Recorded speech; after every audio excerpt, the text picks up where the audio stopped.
Hey guys, so this video is going to be kind of different from the stuff that you usually see here. So yesterday on July 27th, Piazo released their Techno Revolution Playtest. The stuff in this playtest is going to be for a future release that's going to come out in 2021. The good folks at Piazo are putting out this playtest so they can give us the best possible version of this game. So before September 18th, please submit a survey with what you think about it.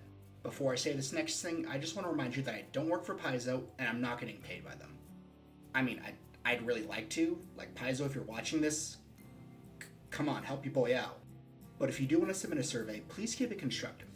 As someone who works in customer service, when I get someone who just says, "This sucks," it's not helpful at all. If you are at all interested, I've added a link to the description down below.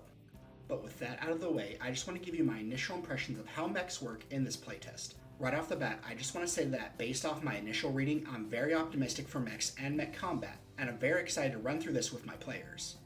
So with all that being said, I just want to start off with talking about the things that I'm not that excited about. I know that it sounds weird for me to talk about all the bad stuff right after me singing its praises, but I just want to end the video on a high note. The first thing that seems off to me is how mech weapon damage works. So without turning this into a how mech damage works in Starfinder video, each weapon deals either low, medium, high, or extreme damage.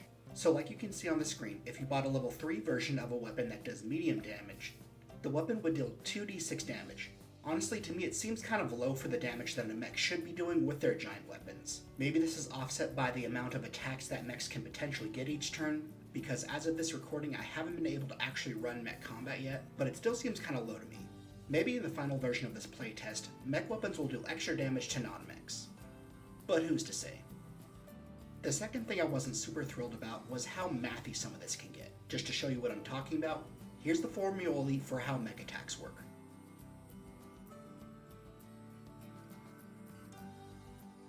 Now hands up if that just gave you flashbacks to how Starship combat works. Now honestly, it's not that hard of a formula to remember, but if you're not the kind of GM who regularly runs mech combat, I'm guessing your players are going to have to keep referencing these rules more than once.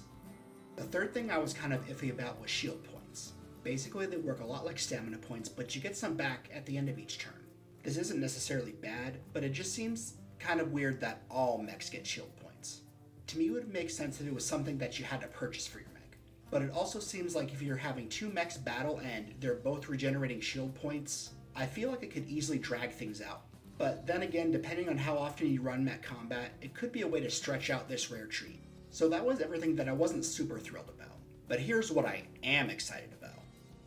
First off, I really like how they tried to make mech combat feel like an extension of regular combat. The biggest difference is that instead of having a lot of smaller characters doing their own thing, they're kind of smushed together into one big character. The second thing I liked is that to operate a mech, a character needs to stand next to it and take a full round to get in and start operating it. I know it's a small thing, but it really does show how big and complex mechs really are. It also gives you a chance to have your characters yell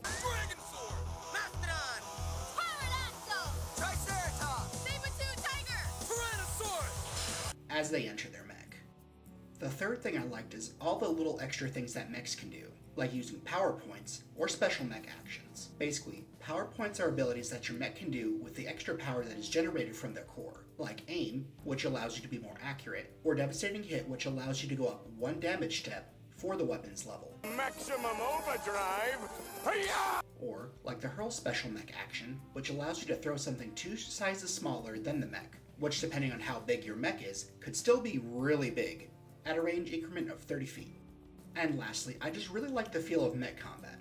It feels like it's clunky, but in a good way. Call me old-fashioned, but a giant robot fight ain't supposed to be dainty. And if you need a way to jazz up a final encounter with the big bad of your campaign, having your players take them down in a giant robot seems like a really great way to have your game end on a high note. And if this still has to convince you to try mech combat, I have 3 words for you. Magic teleporting mechs.